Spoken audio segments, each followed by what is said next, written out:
we start tonight with the knotty problem of coupes. You see, if you buy one, you get very little space in the back, very small boot. So all you're paying for, really, are the looks. This one, though, is a little bit different.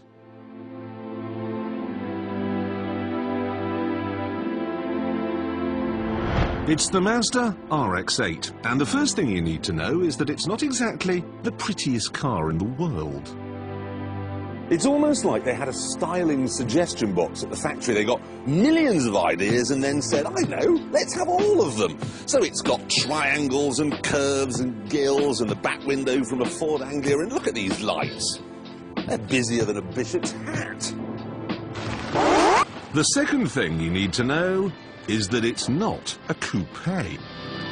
Again, it looks like the work of a committee. Half of them said, we want a two-door GT car, and the other half said, no, no, no, no, we want a four-door saloon. And then they thought, I know, we'll have both. So, open the door, and in there you've got a sporty red and black interior, like a man's wash bag. Very coupe-ish. But, what's this?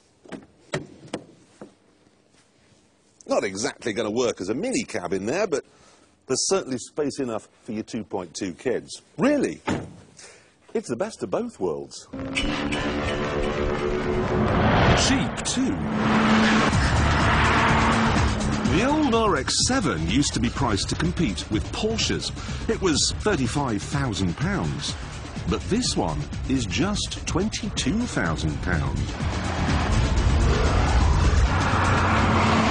And don't think they've skimped on equipment.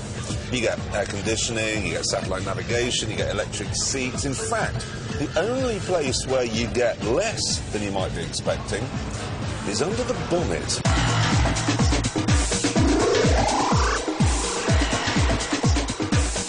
Most cars of this type come with huge engines, but this has a 1.3. So you might be wondering, what is a 1300cc four-door saloon doing on our track? Normally, only the really fast and exotic stuff comes out here. Let me show you.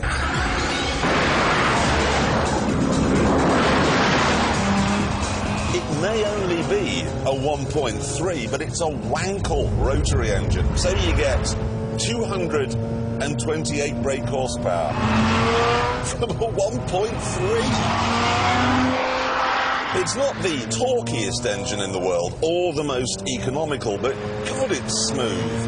You even get a little buzzer, ready, to tell you to change gear at 9,000 RPM, because it doesn't feel like it's running on anything as coarse and vulgar as petrol. It feels like it's running on double cream.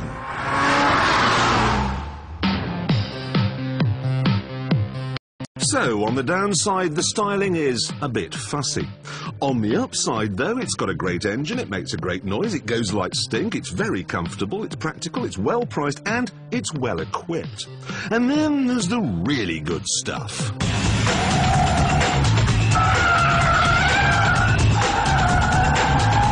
This is one of the easiest cars to drive fast that I've ever come across. It's just so forgiving. Kind of like a punch bag. You can give it absolute hell, and it just never fights back. It's got the perfect layout. Front engine, rear-wheel drive, with a limited slip differential.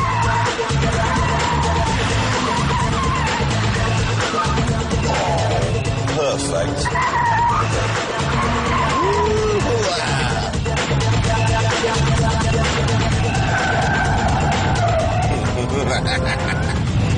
The guy who was running Mazda when they were designing the RX8 used to race cars, and it kind of shows.